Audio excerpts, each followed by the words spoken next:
Essas ondas que vêm e voltam com areia.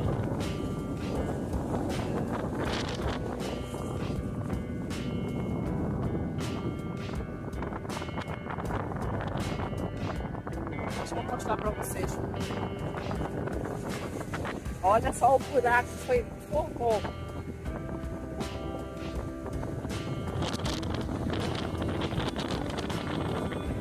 Esse morador que estava aqui comigo agora, está lá. Ele disse que ele esteve aqui ontem, só da tarde. Olha aqui, gente, o barranco está quebrado. Vai cair.